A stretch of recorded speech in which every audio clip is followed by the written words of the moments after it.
In 2017, I purchased my first property whilst I was working full-time in a call centre. Fast forward to today, I own 31 properties that earn me over £64,000 on average every month. And now I help hundreds of people to do the same. But the thing is, things weren't always like this. When I first started, I had zero clue on what I was actually doing until I found a strategy that changed everything. So to make your journey way easier, I'm going to reveal what this strategy is and how you can purchase properties that will generate you thousands of pounds of passive income every single month. But before we get started, I need to show you why this strategy is so effective at creating high cash flowing properties, but also building long-term wealth. So imagine I gave you a watch that is worth £10,000, and every single month that you own this watch, you get £200 deposited into your bank account. Not only that, but every 10 years, this watch will double in value. So fast forward 10 years from now, this watch is now worth £20,000. That's a £10,000 increase in value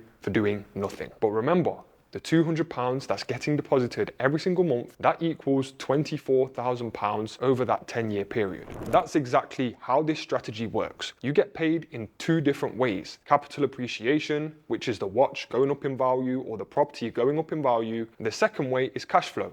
That £200 every single month that you're earning from owning the watch or owning the property, that's called cash flow. That's profit per month. Now, a lot of people, they don't want to get into property because they've heard of how hard it is to manage tenants. But with this strategy, you don't even have to pay management costs or manage any tenants. You don't have to get involved with the actual people that are living in the houses. Also, another reason why people don't want to get into property is because of maintenance issues. They don't want to be dealing with leaking taps, broken boilers, and paying for all these different maintenance costs to run the property.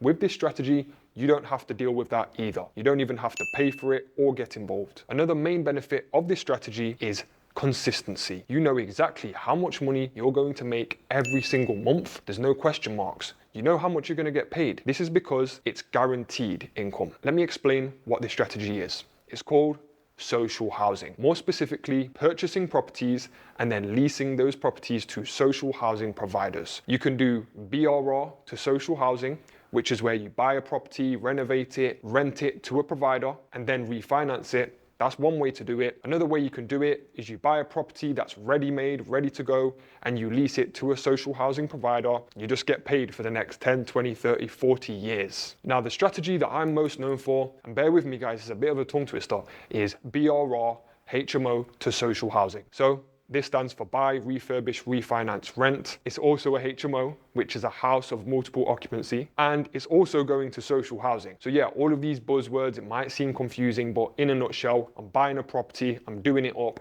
I'm giving it to social housing, and then I'm refinancing it. That's what I'm most known for. That is my favorite strategy in property. I've tried loads of different strategies. I've tried serviced accommodation, commercial property, HMOs like working professionals, normal single lets, rent to rent HMO, rent to rent HMO, rent to rent Airbnb. Guys, I've done a lot of strategies. This is without a doubt my preferred strategy from them all. This strategy is great for cash flow and building wealth. Now, it's not just me that's using this strategy. People like Shahir and Christian are doing the exact same thing. Christian has just finished one of his BRR HMO social housing deals in Nottinghamshire. He purchased the property, renovated it, gave it to social housing. Now he's about to refinance it. But guess what? He should be pulling out all of his initial investment. The deal cost him around 100k to do. He should be pulling out that 100k once he's refinanced this property. Shahir, he used investor finance to fund the whole deal. And he did a similar type of deal, purchased a property in Nottinghamshire, BRR,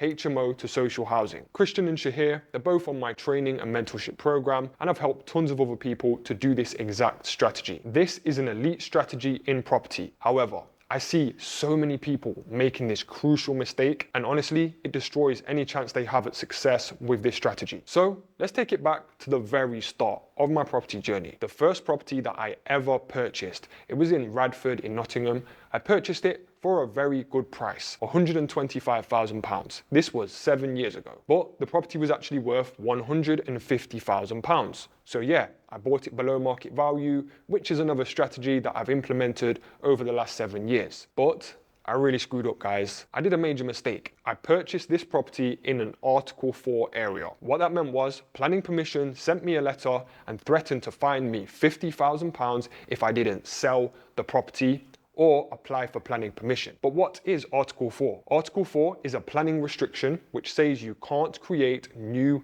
HMOs if the property is inside an Article 4 area. You can make new ones, but you have to apply for planning. However, it's very likely to be rejected. So the best thing to do is purchase outside of the Article 4 areas. However, I never had a Luigi telling me this information when I started out. I made the mistake, I got the letter from planning, and I was scared. But luckily, everything turned out okay. I sold the property and I reinvested the money into better and more lucrative deals. So understanding Article 4 is key with this strategy. If you are purchasing a property that's a HMO already inside an Article 4 area, you can do that. However, it needs to meet these two main requirements. It needs to have a HMO license and something called a certificate of lawfulness. Now this is a planning certificate which clearly states that yes, this property is a HMO in the eyes of planning. Just to remind you, HMO stands for House of Multiple Occupation. It's basically when you take a house and you rent it on a room by room basis. Now, I'm going to give you a practical takeaway, how to find if a property is situated in an Article 4 area or not. There's a website, it's called www.article4map.com. I'll put it on the screen right here. Now this website, you can sign up and I believe it's less than £10 a month and it will quickly tell you if a property is in an Article 4 area or not. It's a great tool, I definitely recommend it. So let me give you the formula to follow to make sure you're going to be successful in BRR HMO to social housing. Step number 1 is build relationships with social housing providers and councils. This is the first and best place to start because there's no point you going out there looking for different properties when you don't know what areas the providers can even take on. You don't know how much rent they're going to pay. You don't even know if they want more properties.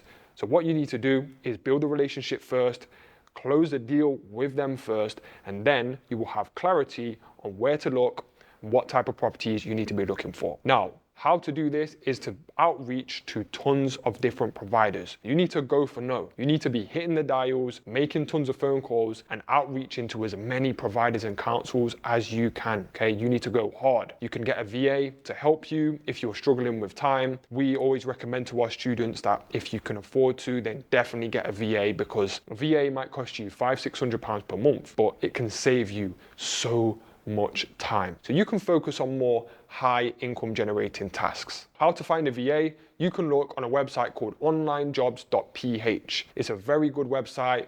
You pay some money, I think it's £70 to list your advert, and you'll have tons of different VAs reaching out to you that want to work for you. Now, if you get a really good VA, they'll be loyal. You can pay them, £500, £600, £700 per month. They'll work remotely. They can have a UK phone number, and there's loads of tasks you can get them to do. So definitely look into implementing that, especially if you're struggling with time. Now, what do you need to say when you reach out to a provider on the phone, via email, or you're getting your VA to do it for you? This is what you need to ask the provider. The 3 core questions. Question number 1, what areas do you currently operate in? Question number 2, what type of properties are you looking for? Question number 3, what are your rent settings? So basically, how much will you pay? A lot of people feel that you can't negotiate with these providers. Once they give you their rent settings and they tell you how much they will pay for a HMO room or a 2-bed or 3-bed house, then you can't negotiate. You can. Some of the best social housing providers I work with, I had 3 to 4 months of negotiations with the provider to make sure I got a really good rate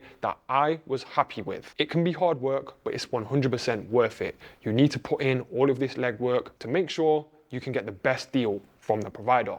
Trust me, they've got very large budgets, so there's definitely room for negotiation. You need to find out the answers to these 3 core questions, and that will tell you exactly where to look, how much they'll pay, and what type of properties you need to be looking for. It's as simple as that. Build a relationship, try and get something locked in terms of price and area, and you're good to go on to the next step. Guys, disclaimer, I need to tell you something. In the intro of this video, I did mention that I earn £64,000 in income per month.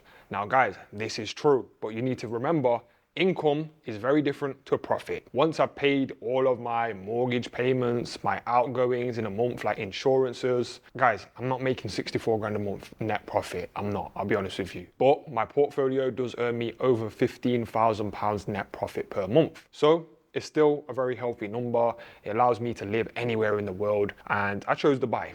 So I live in Dubai 80% of the time, UK 20%. So yeah, just wanted to throw that in. Anyway, back to the vid.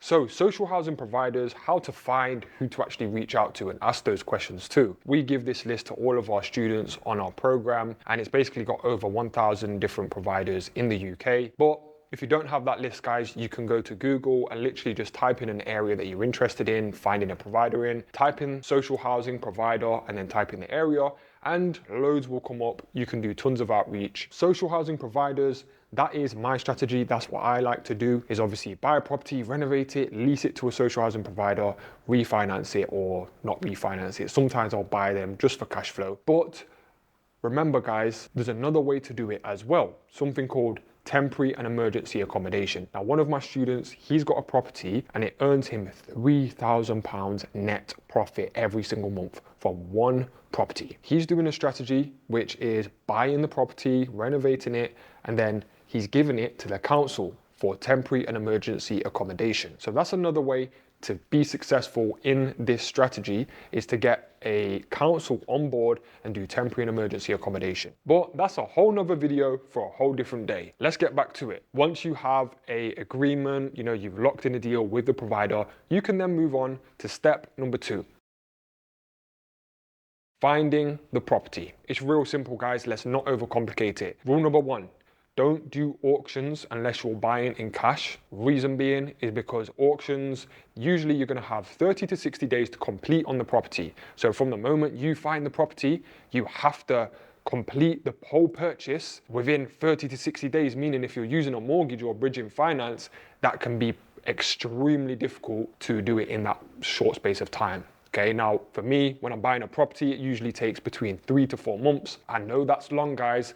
However, that's just how long it takes. The UK, the system is very slow when it comes to solicitors and lenders. If you're buying in cash, yeah, you can do it in 2 weeks, 3 weeks, or a month. It's no problem. If you're using bridging or a mortgage, then you're gonna need to eliminate auctions. Don't do it. It's too risky for you. Stick to properties that are on the open market, such as Rightmove and Zoopla. Most of my deals, I've found them through Rightmove. However, there's also other ways that I've found deals, such as direct to landlord. But right now, let's focus on the easiest strategy, which is finding properties to buy on Rightmove. You've got the provider or the council, you know the area, you know the property type, you know the rents that they're gonna pay. Now you need to find the deal on Rightmove. You've got your key areas, you know where they want properties.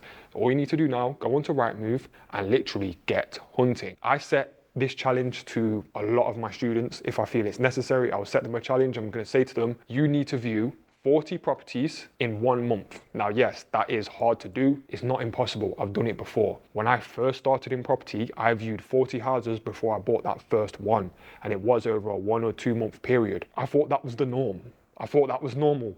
Then I realized 99% of people that are in property, their work ethic is not there. So guess what? If you start in property with that really good work ethic and you hammer the viewings and get these viewings done, guess what? You're a step ahead and you will be successful, okay? I can guarantee you, if you view 40 properties, the amount of learning that you're gonna do is gonna be more than any course or mentoring program. You need to do viewings, especially if you want to be successful in BRR. Some people come to me and they say, right, Luigi, I can't find any deals. And I say, right, how many viewings have you done? Well, I've done 2. Okay, over what space of time? 2 months. Okay, so you've done 2 viewings in 2 months. And you're wondering why you can't find deals and why you're having to rely on shitty property sources and you're paying them large fees to find you subpar, below average deals. Guess what? Because you're not putting in the work. You're not going out there and taking action and viewing properties. You need to do it. Now, if you don't have time to view properties, you can pay someone to do it for you. Again, we're outsourcing time-consuming tasks, so you can focus on high income generating tasks. There's apps out there such as Viewber, where you can pay someone to go and view the property for you. Or just find the time and go and view it yourself. Pay a friend or pay a cousin, or just get your girlfriend or boyfriend to go and view it for you if you're at work. Make it happen. Take your excuses, put them in a bin bag, and guess what? Throw it in the trash, because we don't have excuses over here. We get deals done. When you're looking for these properties, just remember, guys, buy low and hopefully we rent high if we've got a good deal with a social housing provider. So I'm going to give you an example. I own 31 properties. Out of that 31, 30 of them are in Nottinghamshire. In Nottinghamshire, you have Nottingham City Centre. This is Article 4. It's covered by Article 4. We know what that is because we've covered it earlier on in the video. We want to avoid those areas unless it's already a HMO with planning with a license. I buy outside of the Nottingham City boundary. This gives me a few benefits. Number one, the property prices outside of the Nottingham City boundary are significantly cheaper than ones that fall within the Nottingham City boundary. Okay, so you look at areas like Radford, Lenton, Snenton. How have I forgot my home city?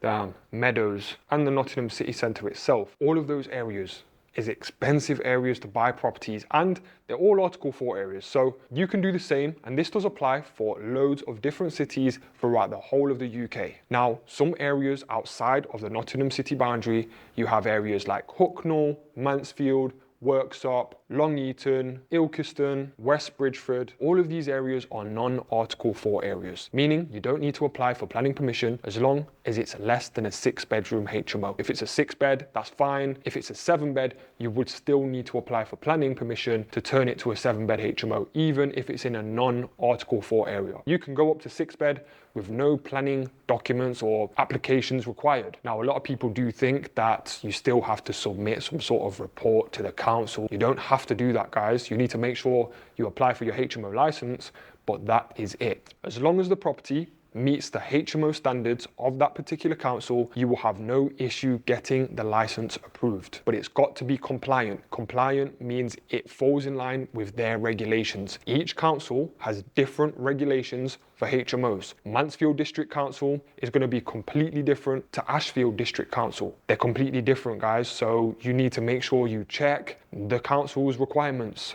And it's on a case-by-case basis. So don't think it's like a generic whole of the UK thing where the minimum room size is 8 square meters and that applies for the whole of the UK.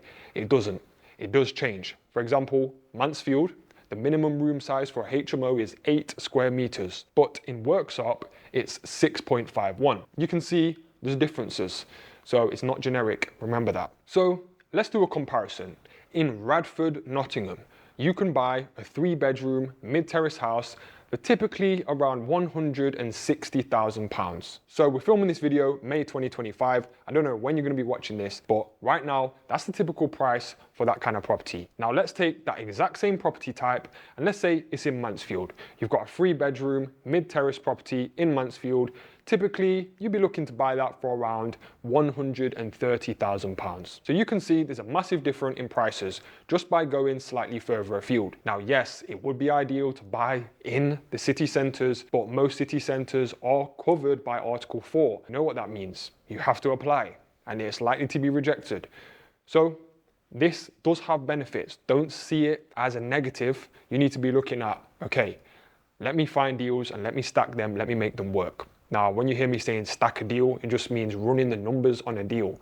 Basically means writing down all of the numbers and analyzing the deal and seeing what the main metrics are.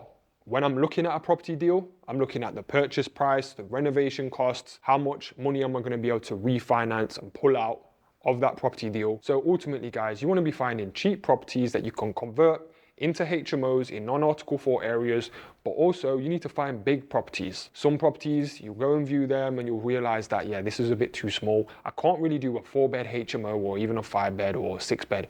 It's just not going to be possible. It's too small. So one thing you can do to save a lot of time is when you're hunting on Rightmove, you can actually go click on a listing and go straight to the floor plan. And usually it will tell you how big the property is in square meters. If a property is 100 square meters, you know you're probably going to be fine to do a 5-bedroom HMO. If it's 115, 120 square meters, you know that you should be able to do a 6-bedroom HMO. These are the kind of benchmarks that we look for. So for me, I'm looking at this information before I actually go and view the property. I don't do viewings myself. Obviously, I'm in Dubai.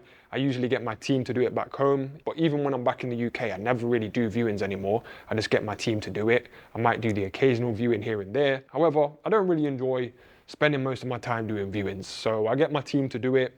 I pay them a sourcing fee. I train them up. They know what we want, they know what to look for, and they found me so many deals. We're talking 20 plus. My team, I look after them. You can build your own team as well. Just remember that. Right now, if you're starting out, getting your first one, it is gonna be hard, but soon you're gonna have 5, 10, 15, 20 houses if you really apply yourself and you truly want it. Right now, I'm gonna show you how to find deals on Rightmove. So we're gonna head over to Rightmove. You can see right here, I'm going to type in a non-Article 4 area of Nottingham. Guys, I know Nottingham very well. It's my home city, so I'm going to go with Nottingham. Now, Nottingham, I gave you some non-Article 4 areas, but I'm going to give you another one right now, Mansfield. So, Mansfield, Nottinghamshire, for sale. This is how I do it, guys. I go onto Rightmove, type in the area, and I go on to search this area only. I go on to the minimum number of bedrooms as 3, okay? And I just go search properties. There are more filters that I'll do in a second. For example, I go to highest price and I'm gonna switch that to lowest price. Also, I'm gonna go down to filters and I'm gonna say, don't show new homes, retirement homes, buying schemes or auctions. We have one here, cash buyers only. We are acting in the sale of the above property. We've received an offer of 106. So you can see here, guys, it's listed for 85. They've had an offer of 106. Let's move on. Let's look at this one is being sold via online bidding. It's kind of like an online auction. Let's keep it moving. Let's see this one here. This one looks like a normal property, 3-bedroom, mid-terraced, 3-bed. It's with a, local estate agent. Let's check it out. The reason why we do 3-bed as minimum is because if we're looking to do this strategy, we don't want to be doing 3-bed HMOs, okay? We want to be doing 4-bed, 5-bed, 6-bed or more, okay? So we're going to be looking at 3 bedrooms minimum. The reason being, so we can turn a 3-bed into a 4-bed HMO. We can also turn a 3-bed house into a 5-bed HMO, sometimes even into a 6-bed. It's harder to do. And of course, you need to make sure you're following the HMO guidelines in terms of room sizes and requirements in terms of space. So that's super important.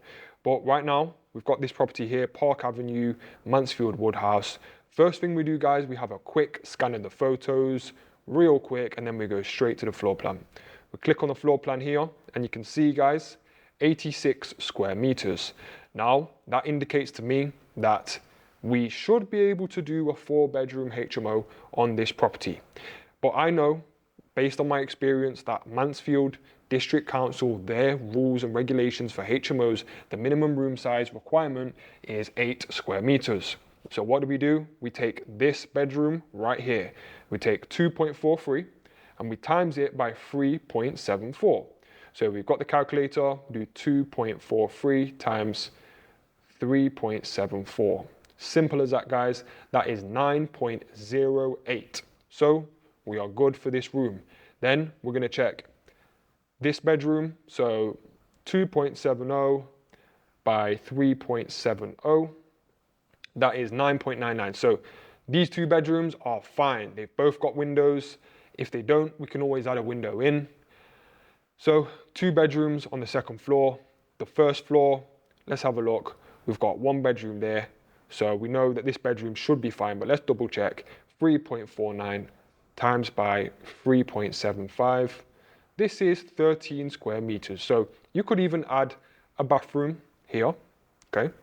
So you could have a small corridor, could have a bathroom right there, and this would be a bedroom. You would have a door coming here for this bedroom, and then this would be a bathroom. That's an option you have. So we've got 1, 2, 3 bedrooms and a bathroom. Now let's see if this could be a bedroom, okay? So we do 3.67 times by 2.68, 9.83. So yeah, that could also be a bedroom. So now we've got 1, 2, 3, 4, and we've got a kitchen, dining room, and a living room. Now guys, we can do more work on this, for example, we could look to see, can we do a 5-bedroom HMO with this property? You probably could, but I don't want to go too in depth into that on today's video. This is a potential 4-bed, maybe a 5-bedroom HMO right here that we've just found for £100,000. So this property, if you have a provider in Mansfield area, this could be a good property to purchase and lease to that provider. So we have a quick look to make sure, just double check that it's not auction, there's nothing weird going on here. So it doesn't mention anything. And then literally what we'll do is we would call the agent. So you click on call, it shows the number there, you give the agent a call, you get a viewing on the property, you go and view it yourself, or you send your team or someone to view it, and from there, you would make your offer on the property. It's really as simple as that. So to turn this property into a 4-bedroom HMO, here's some of the main things that you're going to need to do. You're going to need to replace all of the doors for FD30 fire doors with the intermittent fire strip. That strip basically prevents fire from penetrating a door. Okay, so it basically slows down the process of fire entering a bedroom or into any room. You have to have that. You also need to have smoke alarms that are integrated with each other. So if one of the alarms goes off, all of the others will go off as well. You're going to need to have a fire extinguisher, a fire blanket. You're also going to need emergency lighting. Okay, so when you're in the hallways or the exits or entrances of the property, you're going to have emergency lighting there. Now, the ones I put in are the ones on a sensor, so it's automatic. So when you're coming in and out, it also acts as a normal light, but it's also emergency lighting. So emergency lighting is if all of the lights and electrics go off in the property, your emergency lighting will come on, okay?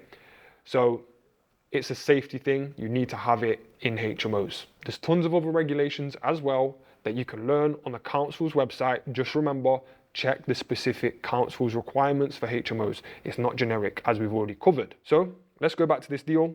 So right here, you book in the viewing, you go and view it. So that's already a 4-bedroom HMO that we found. Now, let's look for a 6-bedroom HMO. Okay, let's see if we can quickly find one. Let's have a look. Right, so we know that if we're looking for a 6-bed, it's going to have to be a little bit bigger. So the price point is going to be normally a little bit higher. Right here, we have a 3-bedroom, mid-terrace property. We could look at that, but what I'm going to do, guys, is I'm just going to change it to 4-bed. Okay, so let's see the cheapest 4-bed that we've got right here. Okay, so right here, we've got one in Mansfield. It's 4 bedrooms, 2 baths, Brougham Avenue, Mansfield. Let's take a look. We've got 4 bedrooms, 2 baths. Again, this is how you do it, guys. You have a quick scan of the photos. Don't waste time looking at these photos too much, guys. You're going to be viewing the property if it's big enough. So this one here, quick scan of the photos, we'll go straight to the floor plan. We can see here, guys, that the size of the property is 105 square meters. So this is a good size. Now, this definitely indicates to me 5-bedroom HMO. So as we said before, you know what to do. You take these measurements. So you've got 4.55 by 3.05. You times 4.55 by 3.05. That gives you 13.87 square meters. You know what to do. Do the work. Just remember that the minimum room size requirement, in Mansfield is 8 square meters. Every council is different. You also need to check on the communal living kitchen area or the kitchen and living area and dining area. You need to determine how much space do you need, okay? Because I can tell you that in Mansfield, to have a 5-bedroom HMO, you're gonna need 17 square meters of kitchen living area, okay? Now that might have changed, so double check. But when I last did a 5-bed in Mansfield, that's what it was 17 square meters. I think a 6-bed was like 21 or 22, but double check that, guys. All it is, guys, is you need to remember there's requirements for kitchen space, living space, and bedroom space as well, okay? So all of the requirements are online. You literally just go here. I'm just typing into Google Mansfield Council HMO, and then we're gonna go to Mansfield District Council. This is giving you a lot of information, okay? So it's saying here, a landlord must have a license for a property that's a HMO if it meets the following criteria. It's occupied by 5 or more people. So what this indicates, guys, is that for a 4-bedroom HMO, you wouldn't need a license. That's really good, guys. Now, also, there might be a different type of licensing that you need to have, but if you're ever unsure, you can just contact the council. They will tell you. They're here to help you guys. But the good thing is, if it doesn't need a HMO license, then you don't need to follow all of the HMO guidelines. So for example, if it's a 4-bed you're doing, you might save a lot of money by not doing the fire doors for the whole property. But maybe you want to be extra safe and put fire doors in. I don't know, that's up to you. Speak to the council, they're there to help you. They are your friends, work with them, guys, okay? Don't be scared of the council. When I started, I was scared of the council until I started working with them. Then I realized they're actually here to help you and they are very helpful. That's their job, okay? So look, it even says, what should I do if I think a property is not licensed? You can check with us, okay? Tell us the address and other information and, they'll handle it in confidence. They even give you their email address. So yeah, cool. So that's that, guys. Let's go back to Rightmove. Let's see if we can find a 6-bed HMO right here. Right here, guys, Cavendish Street. It's much easier to turn a 4-bed house into a 6-bedroom HMO than it is a 3-bed, but it is possible with a 3-bed. You can look to do extensions and that kind of thing, but to be honest, I like to keep my deals very simple. I like to buy properties that's already a big property, convert it to a HMO. I find it much easier, much more simple and less stress. We don't want stress in property, okay? So this one here, Cavendish Street, 170K, quick scan of the photos, lovely kitchen, nice carpets. This looks newly renovated. Next steps, we go to the floor plan. Now guys, you might realize if you are fully focused on what I'm saying, guys, you would realize that there is no square meters of this floor plan. It doesn't say that on here. So what you need to do is go back, go down, read the full description, and you can see all of the measurements are here, okay? So if you're interested in this property, what you need to do is take a screenshot of this floor plan, okay? Then go to these measurements right here and literally work out each one and write it onto the floor plan. And then you can work out, okay, can I do a 6-bed HMO with this one? Okay, cool. If it's a yes, you book it in for a viewing, you go and view it. Now that brings us on to step number 3. So when it comes to finding property deals, guys, Rightmove is gonna be your best friend. There's deals to be done on Rightmove, but you can also do direct to landlord. Some of the best deals I've ever done have been direct to landlord, and I do love that strategy. Is it harder to find those kind of deals? Yes, 100%, but is it possible? Yes. One tool that I use is I have posters throughout the whole of Nottingham outside some of my properties that I own. And it basically says, I buy houses, call this number. And there's a photo of me smiling, looking all happy, call this number. People actually call me. So I'm in Dubai right now. Last week, I got someone calling me saying, I've got this property, I want to sell it. Can you come and inspect it? Can you come and view it? So I do get some deals that way. Another thing is leafleting. You can go and put handwritten letters through people's doors saying, I want to buy your house. Obviously, you make it sound better. There's a load of things you can do to get direct to landlord deals, but one big one is getting it out there. So making it known that you want to buy properties and you're a property investor. Tell your friends, tell your people, get it out on social media that you're looking to buy. People will come to you with deals. And when someone comes to you with a good deal, break them off a little sourcing fee. Look after your people and your connections. Okay, so now we're going to go into step number 3, which is how to fund your property deals. So with this, there's a common misconception here, guys, and it's like people think that if they don't have enough money, there's no way of them doing these kind of deals. That is not true. It's a self-limiting belief, because I can tell you there are so many people out there that want to invest their money. Now, of course, you need to be careful, you need to be safe. Rule number 1 here, guys, is never overpromise and underdeliver.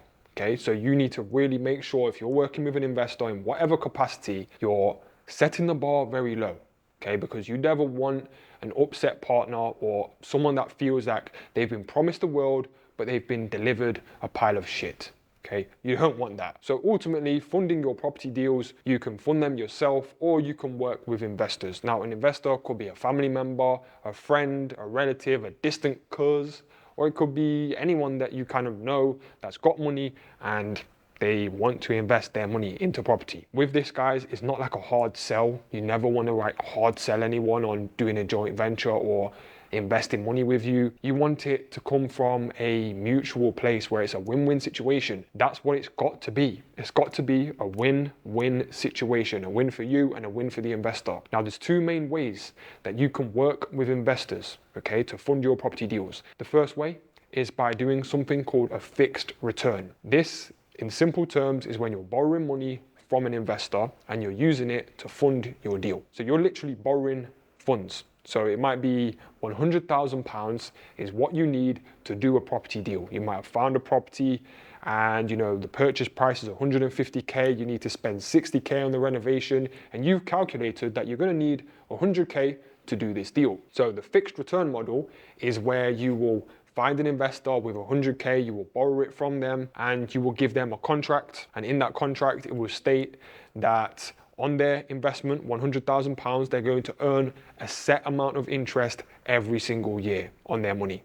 Okay, so they might earn between 6 to 12% return on their investment per year. My big recommendation here, guys, is you want to do a long-term contract. You don't want to do a contract that's 1 year, because if you do a 1 year contract, you have a lot of pressure to pay back the investor. And that is where I see people screwing up. They borrow money from an investor over 1 year. The 1 year comes to an end and they can't pay back the investor on time. They have a court case and it's complete stress. It can wipe people out. I've been in situations before where I've done that in my early years in property. I borrowed funds from an investor and I was late by 1 month and it nearly landed me a whole ass court case, okay? I don't advise you do 1 year. I learned from that, and to be honest, now I don't really do the fixed return model anymore. As it stands in this, 2025, I don't really do it anymore because I don't like the pressure of paying back the investor. That's the fixed return in a nutshell. I'm recommending if you guys do that, you go for a 3 or 5 year deal. Okay, you want to do a long contract with the investor. That way you have time for the property to go up in value.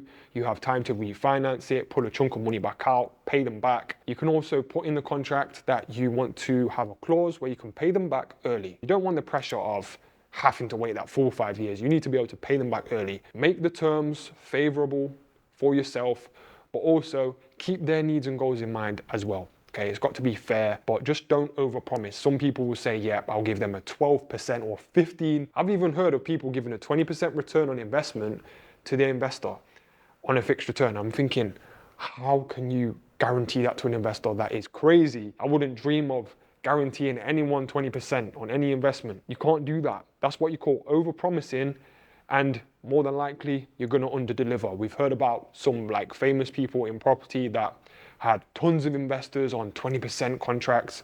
They was giving them 20% return on investment, and guess what? They went bankrupt. Some of them even went to jail because it's like a Ponzi scheme. I even know some big people in property that are on social media. They have a following similar to myself, and they literally borrow from Peter to pay Paul. So what I mean by that is, guys, they'll borrow 50k for a deal, and on a 1 year contract, when it comes time to pay back the investor, they're on the 11th month mark, 12th month mark, they'll try and renew that investor. If they don't want to renew the contract for another year, they literally borrow another 50k from Peter and they pay Paul the 50k. And guess what? Now they're in another spiral of debt and stress. They've literally built their whole portfolio based on a weak foundation. The point I'm trying to make is, guys, is there are other ways to work with investors. Now, what I personally do is something called a joint venture, which is where you team up with an investor, they've got the £100,000, but instead of borrowing it from them, instead of them lending you the £100,000, you will do a joint venture with them, okay? So with the joint venture, how I structure mine, and you can structure yours in any way that you think is a good deal, a win-win. I do mine like this. I will open a new company. I'll be a director. The joint venture partner will be a director as well. It'll be a UK limited company. We'd be 50-50 shareholders. The joint venture partner would fund 100% of the deal. So they would put all of the capital into the deal. Any cost associated with the deal, the joint venture partner would fund it. So they put in the full amount to do the deal, in this case 100K, I will do all of the work. So I'd find the deal, manage the full renovation process, manage the handover to social housing providers, manage the refinance if we are refinancing. I'll basically do all of the work, and then we would split the profits 50-50. That's worked for me. I have over 23 partners, you know, and I'm just trying to be transparent in this video, guys. I feel like we need transparency. We need more of it on YouTube. So I'm sharing it all here, guys. I have over 23 partners. Right now, I'm open to working with new partners, but it's not something I'm pushing for. I just want to make sure I have the right partners, because I've done this and I've partnered up with the wrong people, and it's ended up being stressful, headache, and I regret doing it. I'm not gonna lie. I know you shouldn't have regrets in life, but sometimes I wish I didn't partner with certain people. You have to be aligned. You know, you have to have the same values. For example, with me, I get on best with people that are very chill, relaxed, and they're not like super high anxiety or super stressed. They're very chill, relaxed, and nice people to get on with. I get on better with calmer people, basically. So if someone now reached out to me, they're calm, I get on well, then yeah, I might be open to doing a new joint venture with them. I'm purchasing properties in Dubai as well now, so that's a whole nother video. But yeah, what I'm trying to say is, guys, there's two ways of doing it, and you need to work out what's going to be best for you. Now, I've heard people say when it comes to funding their property deals, they don't want to do a joint venture because they don't want to give away half of the pie. They don't want to give away half of the profit. Now, to me, that's a weak mentality. It's not an abundant mindset. We're talking abundance here, guys. So if you're thinking, oh, I don't want to give away half of the pie, half of the profit, you're basically telling yourself that there's only one deal to be done. Guys, you could do 10, 20, 30 deals with one partner. If you have the right JV partner, you could do 30 deals with one partner, or you could do an apartment block. You know, I've got friends that have teamed up with people and they're now building apartment blocks. You can do that in property, guys. It's all about creating a win-win situation and making sure you're aligned and you have a great relationship with the investor. So to be transparent with you guys, out of the 23 I've got, I'd say like 21 of those are amazing. I love them. I get on really well with them. So it's happy days, but you do have those 2 or 3 partners where the relationship's not as good and it has been stressful. Your personalities clash a little bit. That's the thing. Some investors can be very demanding, and joint venture partners very demanding, and they want a lot of your time. Obviously for me, I'm quite introverted, so that doesn't really work for me. So yeah, these are all things to consider, guys, but what to look for in a good partner is someone with great communication, someone that is open, honest, transparent, and someone that's kind, someone that's understanding, and ideally someone with experience too. If they've got multiple properties already, that's definitely a bonus. And as well, guys, if someone's got £100,000 to their name and that's all the money that they've got in the world, you don't want to be doing a deal that's going to cost £100,000 for them to do. You want to be doing a deal that costs maybe 60K, okay? Because you don't want that pressure of your partner, your JV partner, investing their life savings into your deal. You don't want that. So how to fund your property deals. Another key element here is going to be, how do you actually purchase them? Like, what financing should you use in terms of a mortgage, buy to let, bridging finance? I'll tell you right now, guys, if you're buying a rundown property, typically you want to buy it in cash, or you want to use bridging finance, okay? That's the correct way to do things. Is essentially you will take the property and you will get bridging finance on it. Now, bridging finance is a short-term mortgage. You might have heard of the term buy-to-let. A buy-to-let is like a long-term property that you buy and you rent it out. Typically, you won't be doing heavy renovations on a buy-to-let property. If you want to do heavy renovations, so like strip it back to brick, put a new kitchen, new bathroom, reconfigure the layout, that kind of thing, you should really be purchasing on bridging finance or cash. Okay, you should be buying it in cash. Bridging finance, you don't need to be scared of it, guys, because bridging finance, I know when you're starting out, you can think, oh, it sounds scary. You're worried about getting repossessed. You're worried about the bank turning around and saying, you're over on your bridge. You've not met the bridge terms, or you've not done it in the correct time frame. We're going to take the property from you.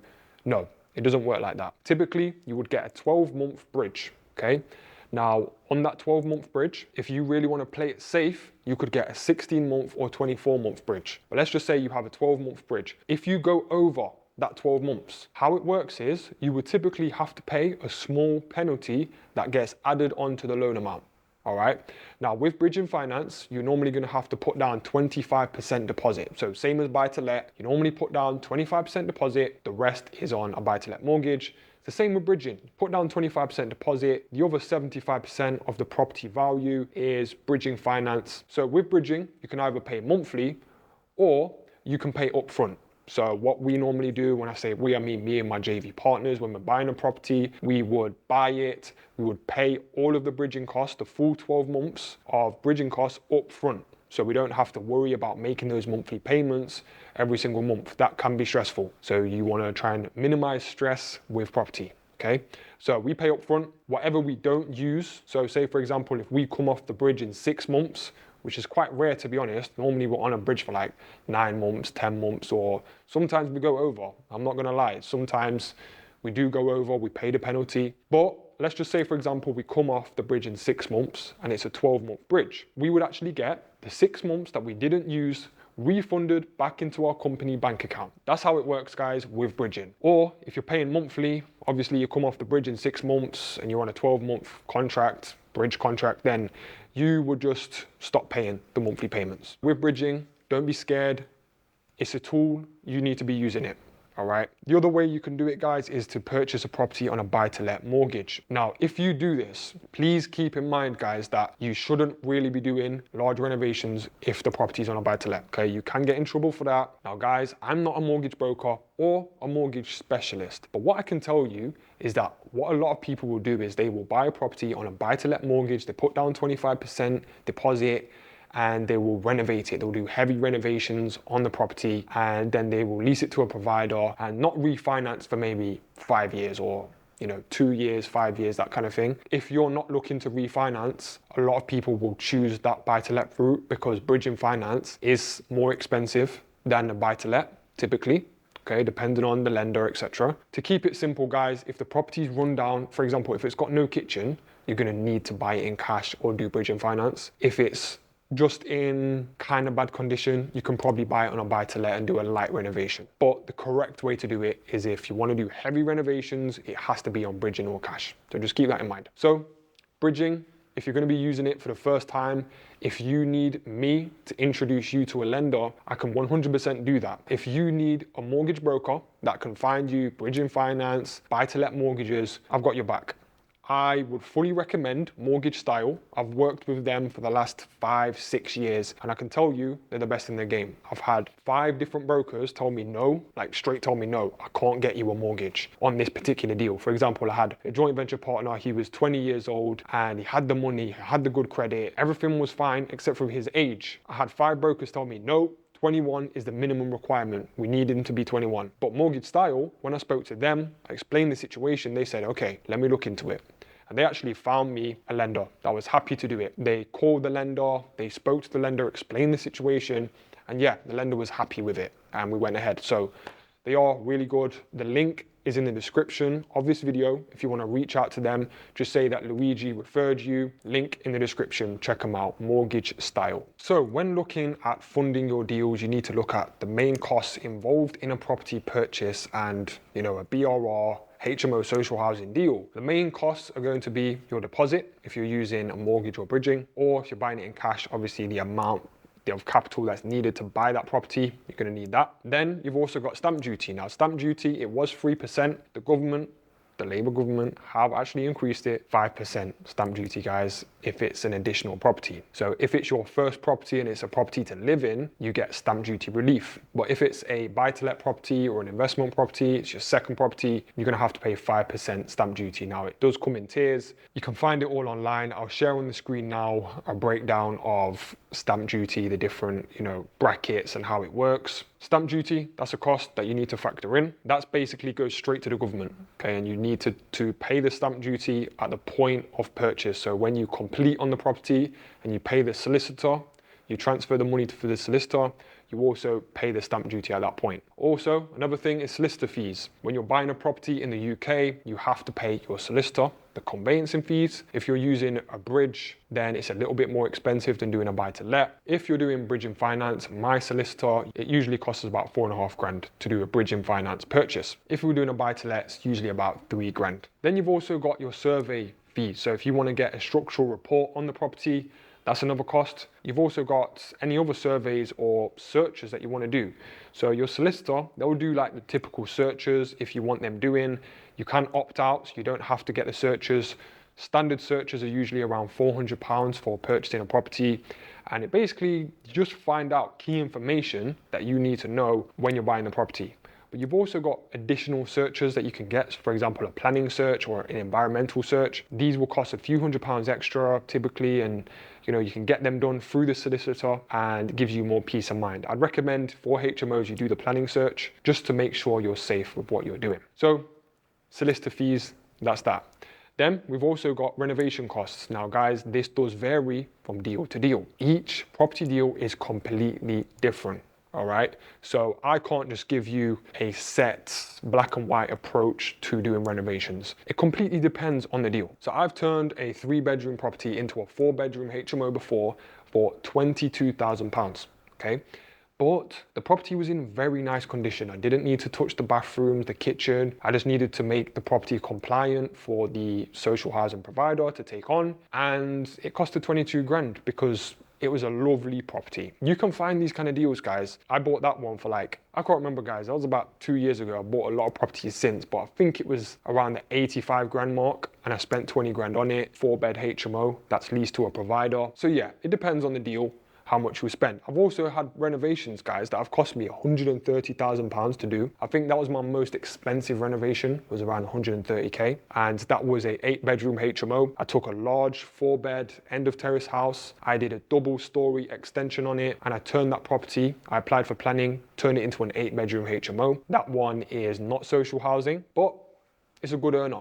Earns us good money per month, usually over £1,000 profit per month from that one house. It's on a high interest rate, not ideal, but we look to refinance it in the future, get on a lower interest rate, and that will increase our profitability. That is one thing that would affect your property deals in terms of your profit. If it's a working professional HMO or a social housing HMO, your interest rate will affect how much profit you make per month. Doesn't matter what type of deal it is. Even if it's an Airbnb, your interest rate affects your monthly payments. So if the interest rate is higher on the mortgage, then you're going to be paying a higher monthly payment. So keep that in mind. Other costs to keep in mind when you're doing BRR HMO social housing deals is project management. Are you going to have someone to project manage it for you? Are you going to have someone to go and check on the property on a regular basis if you live far away? Broker fees or arrangement fees. So guys, it's a little bit of a grey area, okay? So when you're doing bridging finance, you're buying a property on buy-to-let or bridging, you need to look at the arrangement fee because you might be on a product with a super low interest rate. So right now you can get a HMO buy-to-let mortgage on an interest rate of 5.3%, 5.6. However, a lot of the time you will have a hefty arrangement fee. The arrangement fee might be 7%. I've even heard of arrangement fees that are 10%. That is ultimately a cost. Okay, because yes, you don't have to pay the arrangement fee out of your pocket, but it gets added on to your loan amount.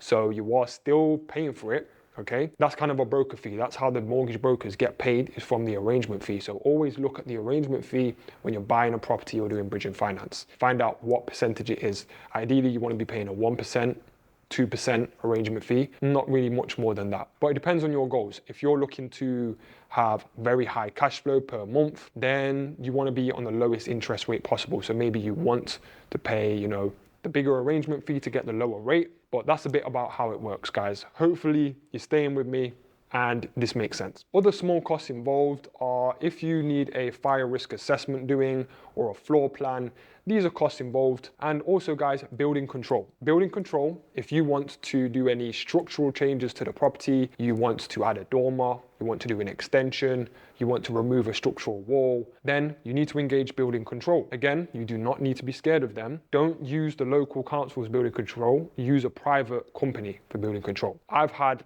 good experiences with building control and also bad.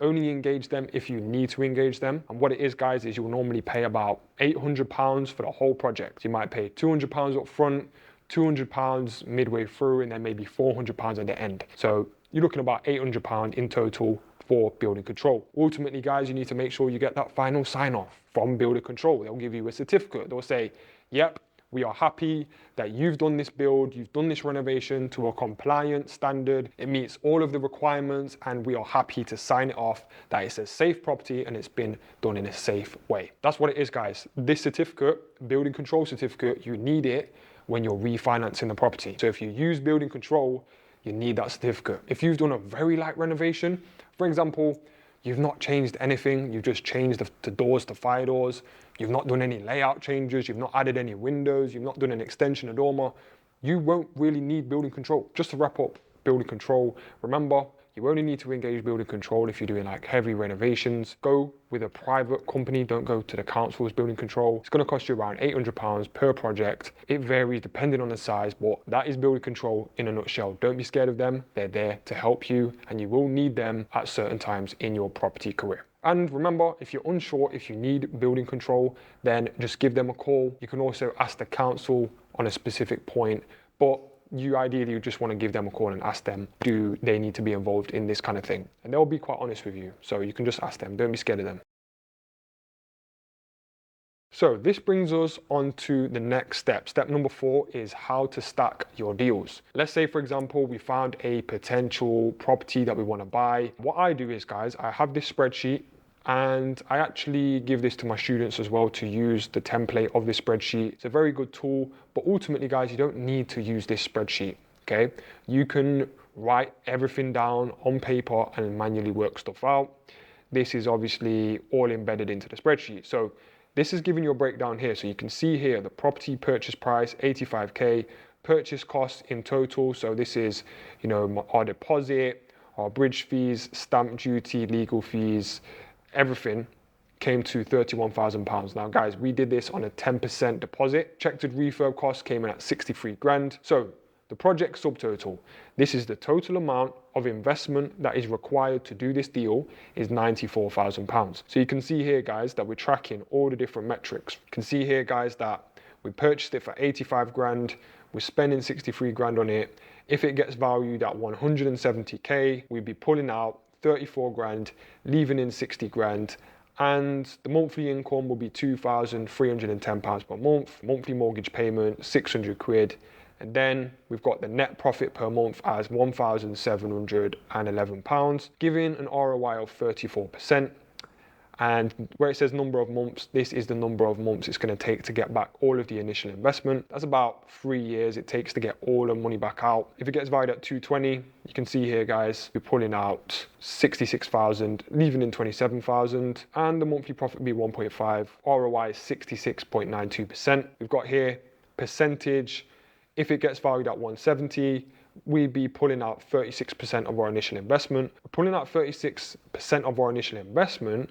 However, the monthly net profit is 1,700 and the ROI is 34%. So the main metric we're looking at here, guys, is the ROI. That is the main metric when we're stacking deals, okay? I'm trying to keep this simple, guys. We can go very in-depth here, but ultimately, you look at the purchase price and you look at the renovation costs, and then you look at the GDV. The GDV is here. So if valued at, how to determine these GDVs, so how to determine how much the property is going to be worth once renovated and leased to the provider. The best way of doing it, guys, is doing this. We're going to go to Rightmove sold prices. Okay, we go UK sold prices, and then let's give an example of Kent Road, Mapley, Nottingham. So let's say, for example, guys, we've got a 4-bedroom detached house in Kent Road in Mapley. We want to know how much the GDV is, the gross development value, how much it's going to be worth once renovated. So we found a potential deal on Kent Road. It's a 4-bedroom detached house, and you know, we know that it's in a rundown condition. We know how much we need to spend. Say we need to spend 60 grand to make it nice, to make it in a very nice condition. Then we're trying to work out how much it's going to be worth once we've spent that 60 grand, okay? So what we're doing is, guys, we're looking on the comparables, the sold prices, okay? So these are all properties that have sold on Kent Road, and we're looking at 4 beds, okay? That one's a semi-detached, so we won't look at that. This one is a detached 3-bed, sold for 380K. A 4-bed detached sold for 550K, okay? So what we do is, guys, we look on this link, scroll down a little bit, we look at the photos, and we can see the condition of that property, okay? Then we would go back to the spreadsheet, and then we would just add in the number right here of 550K. So we put 550K in here, it would automatically tell us the other numbers, and that's how we determine the end value, okay? So pretty simple, guys. You need to be looking on Rightmove sold prices. Now, if nothing came up, then it's probably due to the fact that none have sold in that area, okay? So what you do is you would just go to a quarter of a mile, you would check there. If nothing comes up there, you would check half a mile, then a mile, then so on, okay? So that's ultimately how you determine the end value of a property, okay? Now, when it comes to BRR HMOs, social housing, you can get a commercial valuation, guys, but the thing is, it's never guaranteed. You're never guaranteed to get a commercial valuation. So the best way to stack up these deals is to look on the bricks and mortar valuation, okay? So I was actually getting hybrid valuation. So I was getting kind of a commercial valuation. So you have bricks and mortar valuation, that's like family home, how much are the other family homes selling for? That's called bricks and mortar valuation. You have commercial valuation, which is the bank will look at how much income the property is producing, and then they will generate a figure based on the income that the property is producing. That's how they work out how much it's worth. So they might give you like a 10% yield, an 8% yield, or 11% yield. But in the middle, guys, is a hybrid valuation, okay? So that's in the middle of bricks and mortar and commercial. A hybrid valuation is they'll look at the bricks and mortar value, they'll give you a slight uplift. So they'll add on something, they'll take into consideration any other sold HMOs in that area. If there's comparables, they might give you a slight uplift. But guys, the best way to stack deals is by looking at the numbers based on bricks and mortar, okay? That's the safest way of doing these kind of deals. If a deal stacks up on bricks and mortar, then it's a very good deal, okay? Now, if a deal stacks up for you, it's going to be different if a deal stacks up for me, okay? Because how I determine a good deal is going to be different to, Freddie down the road, okay? So that's just what it is. Determining the end valuations, a lot of people obsess over leaving money left in the deal.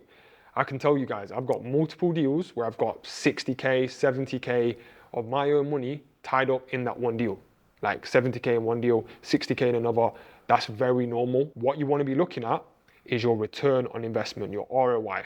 Now, I personally think anything above 12.5% is a very good ROI, return on investment. How to calculate return on cash invested? You look at your annual net profit. Okay, so say for example, you're getting paid £1,000 net profit per month from a HMO deal. All you do is you go into the calculator, type in £1,000 times by 12.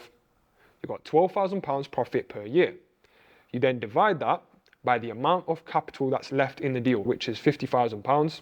Okay, then you just press equals. And it gives you 0.24. You times that by 100. That's going to tell you your return on cash invested. So if you're getting £12,000 net profit per year, but you've got 50K that's tied up in the deal, then your return on investment, your return on cash investment is 24%. That is how you calculate it, guys. It's real simple, okay?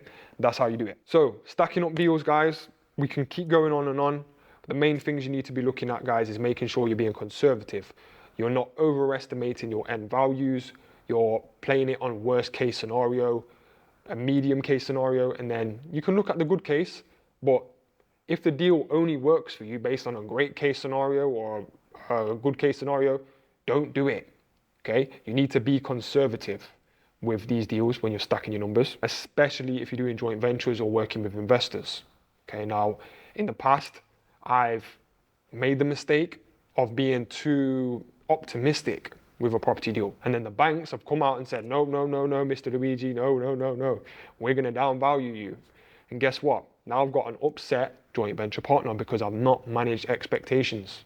Okay, so no matter what you do not overpromise and underdeliver. So step number 5 is managing the renovation. Now, managing a property renovation, you need to remember that there's two different ways of doing it. You can use individual tradespeople, so individual plasterer, plumber, electrician, painter, or you can use a build team. Now, my preferred method and what I recommend you do is to use a trusted build team. With build teams, you can get multiple quotes from different teams. You want to be looking at their reviews online, which is super important. Hopefully you know someone that's used this build team before, and just do tons of due diligence and research on the build team itself.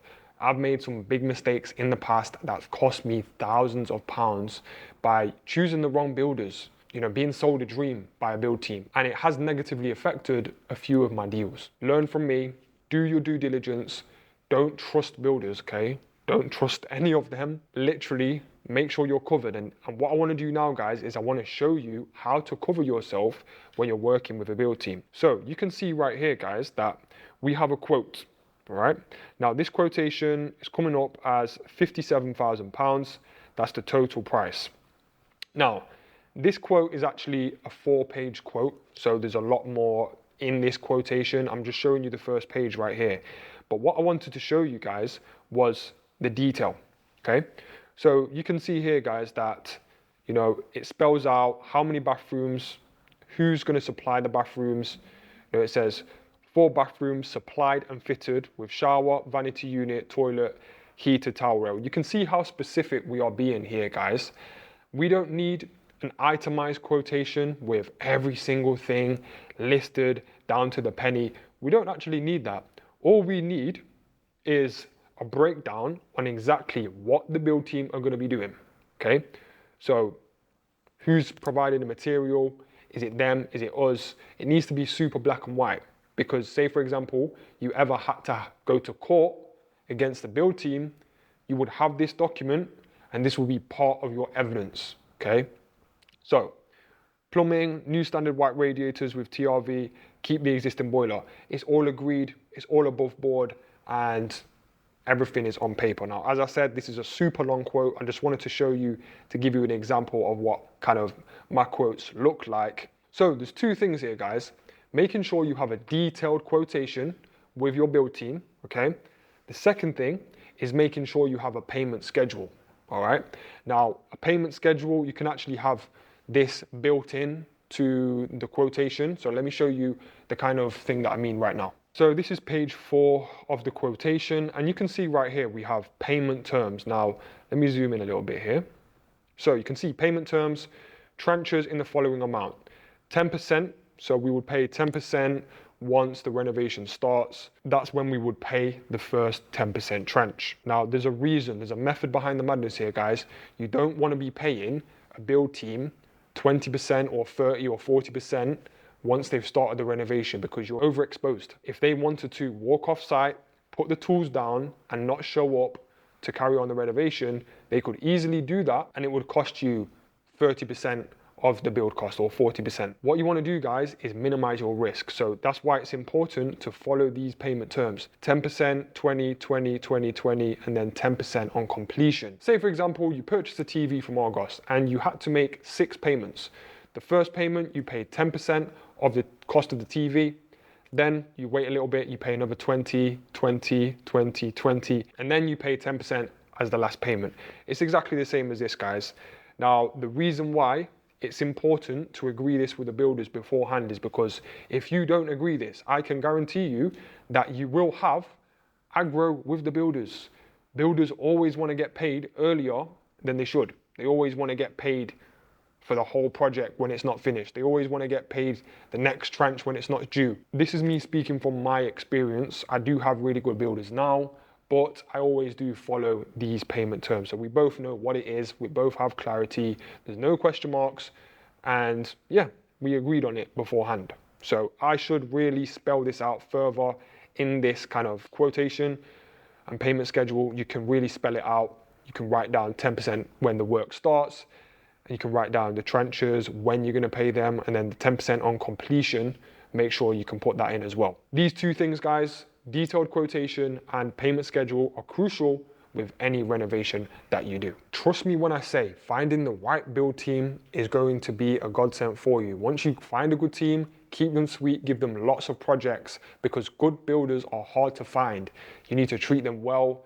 You don't need to be micromanaging your build team. That can really piss off builders, and honestly, it'll piss anyone off who wants to be micromanaged. Of course, you need to get everything on paper, everything agreed, and yes, you need to be checking up on their work 100% before you pay each tranche. My advice to you guys is to use a team rather than use individual trades. Now, I've done both. My first few years in property, obviously I've been in property now for 7 years.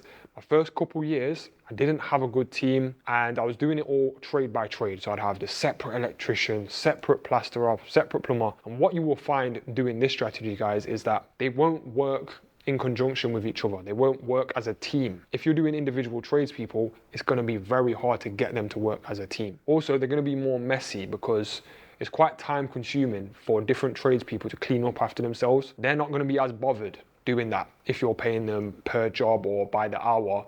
If you are going to use individual tradespeople, do not pay them by the hour, because what they will do is they will drag out the job. Okay, so say for example, you are paying a painter to paint a whole house for you and you're paying them by the hour. Guess what? You randomly check up on them, they'll be having a cigarette in the garden every time you come and check. The first time you think, okay, cool, they're having a break, that's fine. Then you randomly check the next day and they're having a fag again. And guess what? They're taking the piss. And builders and tradespeople, yep, they do take the piss, all right? That's another advantage of having a team. You set the price on the whole job. So if they want it to take a year, that's fine. You're only getting paid that set amount. Whereas if you're paying them individual trades by the hour, imagine if it takes a year, how much you would have spent. So keep that in mind, guys.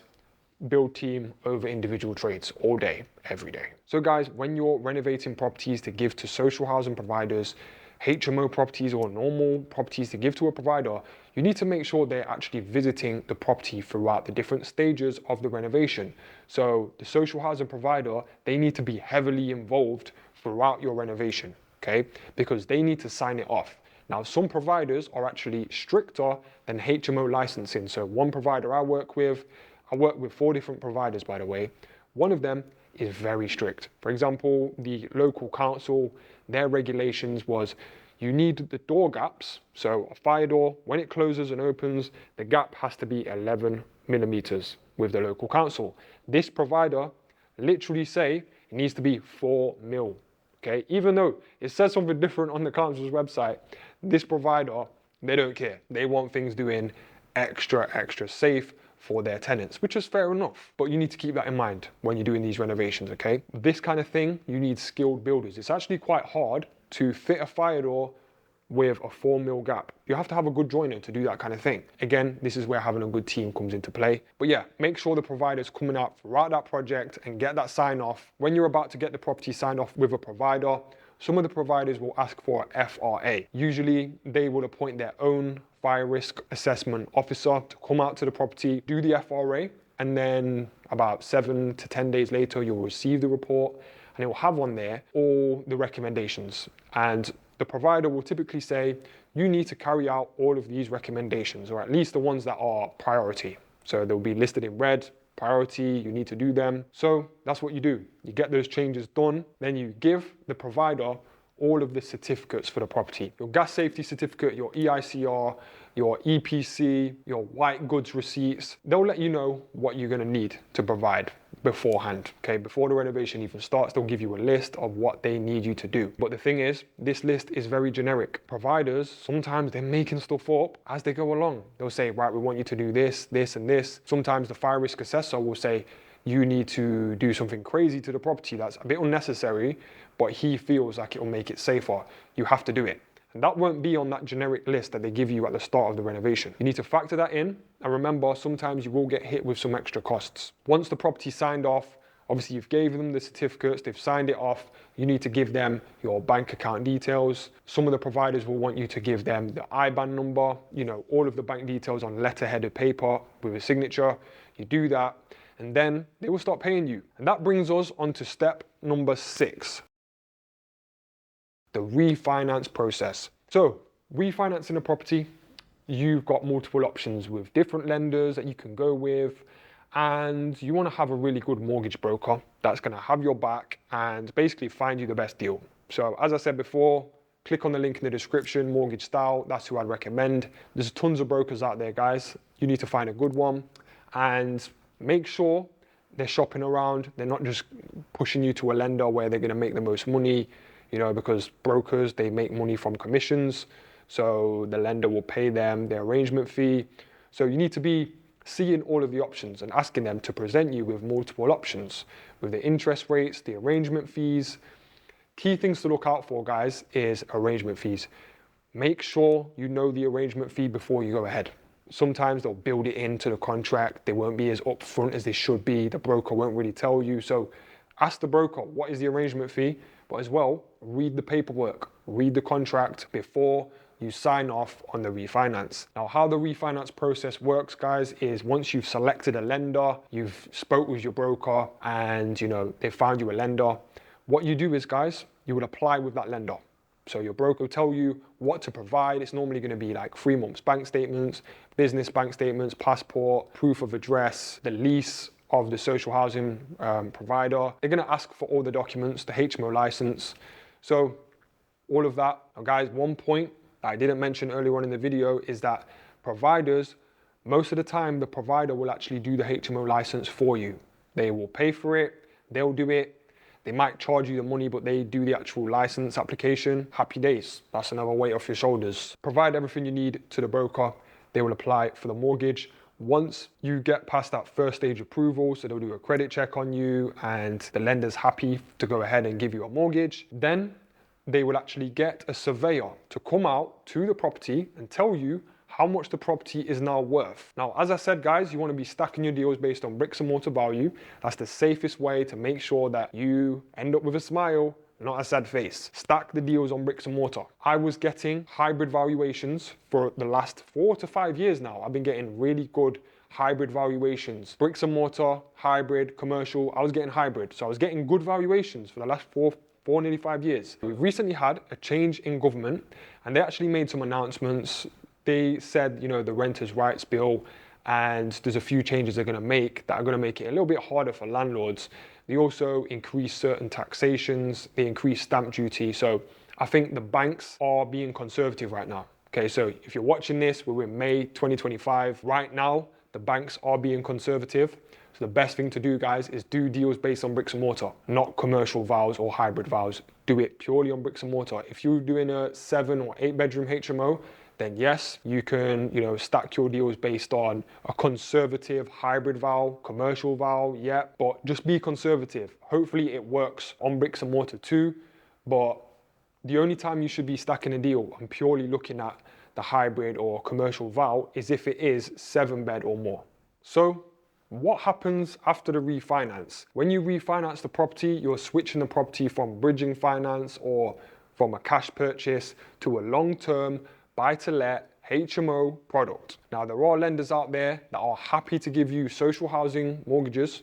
There's multiple lenders that will do it. It's becoming way more mainstream now. And once you do that, guys, you get the bank to come out. Obviously, they'll tell you how much the property is worth, and then you'll be able to pull a big chunk of money out on the refinance. Or you should be able to pull something out. If you decide not to refinance, you just want to keep the property for cash flow, then that's fine too. You don't need to do the refinance. The refinance could just be like a bonus, you know?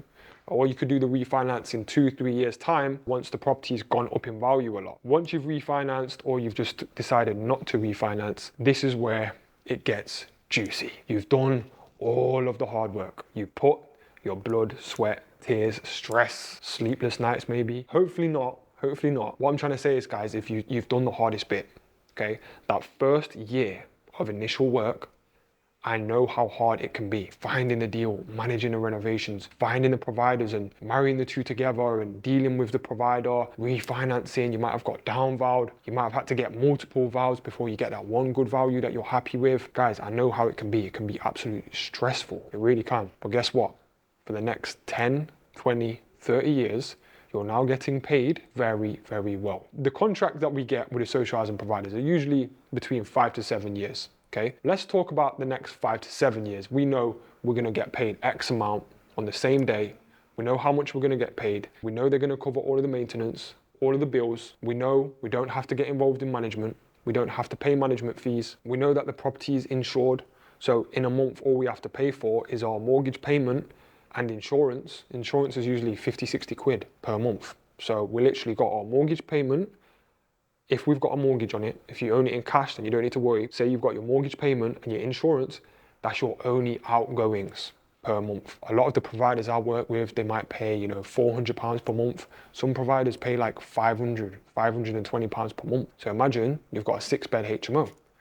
You've got £3,000. Let's say you've got a small mortgage on that HMO. You've got an outgoing of, say £600 a month, plus your insurance, that's £650. You've got £2,350 net profit per month. £2,350 net profit per month off one house. That's crazy, guys. I've got houses in my portfolio that pay me over £2,000. I think my best one pays me like £2,150 per month. That's nuts, guys. It really is. That's for one house. Some of the ROIs you can get from doing this strategy is crazy. It can be super high. Even just from buying a cheap property, renovating it, leasing it to the provider, some deals you can be coming out with upwards of 30, 40% return on investment because they pay so well, they cover the maintenance, that increases profitability. You don't have to pay for management, that also increases profitability. It's a very profitable strategy, guys. And you know what as well? We're providing really nice accommodation for people that need housing the most. I'm a person where I like to help people. For me, I catch a lot of flack online. I even get a lot of flack from YouTube comments, people saying that I'm part of the housing crisis. I'm a big part of the problem. I'm a big reason why the housing market is failing. But I'm just one guy, You need to be looking at the government. They set the tone. They set the rules. They're the ones that are, working with these providers and giving these payouts. Look to them. Speak to them. They won't come at me. I'm actually doing a good thing. I believe that people that are vulnerable need nice places to live, and I'm happy to provide it. If someone is a refugee, they fled their country because of war, I am happy to house those people 100%. I get a lot of people on this patriot thing saying, you're ruining the UK. We need to keep our people. I don't have any loyalty to the UK. You look at the UK's history and what they did to other countries, and you want to talk about loyalty? Nah, I'm not that patriotic guy. Trust me, that's not me. I believe in, everyone is equal, and the British history is crazy. Look at how they built their wealth. But just to summarize, guys, this strategy has changed the whole game for me. I got into this strategy when I had about 10 properties. My first 10 were all working professional HMOs, and I got annoyed with the fact that the bills were fluctuating, the management costs, the management headaches. I was getting annoyed because my profit was like this. It was up and down, it was inconsistent. All of the other purchases I did, most of them were actually social housing deals, social housing HMOs. I really pivoted strategy. I saw something wasn't working that well in the best way and I pivoted. Still do work in professional HMOs, I still have them in my portfolio. Right now my portfolio's got 31 houses. I'd say probably 60% of them are social housing HMOs and 40% of them are working professional HMOs. But I do have one Airbnb and I have some commercials as well. I love the strategy, guys. I really do. And I think it still works in 2025. I think if you're banking on a commercial val to make your deals work, don't do that anymore. It's risky. But I can tell you that if you're stacking a deal on bricks and mortar and it's working, you've got a provider, you need to go for it, guys, because it's a game-changing strategy and it's something I can really help you with. If you want me as your mentor to guide you, be there for you and hold your hand, I can be there for you, guys. I have a year program. It's a training and mentorship program. I teamed up with a good friend of mine, Sean Davis. He does rent-to-rent social housing and I do BRR to social housing. We teamed up together, guys, and we've got students killing it. It seems like every week we've just got another student that's closing deals. They've got temporary accommodation providers on board with the council. We've got people doing BRR, social housing deals all the time. So we've got a lot of success students, guys. Check out the link in the description of this video. You can see, if you scroll down, you'll be able to see tons of success testimonials, success students. If you want to be one of these success students, you need to take that leap of faith. Reach out, book a call, and we can have a conversation, guys. So if you've enjoyed this video, smash the like button, subscribe to my channel, and share this video with someone that you think would benefit from it. And I'll see you very soon.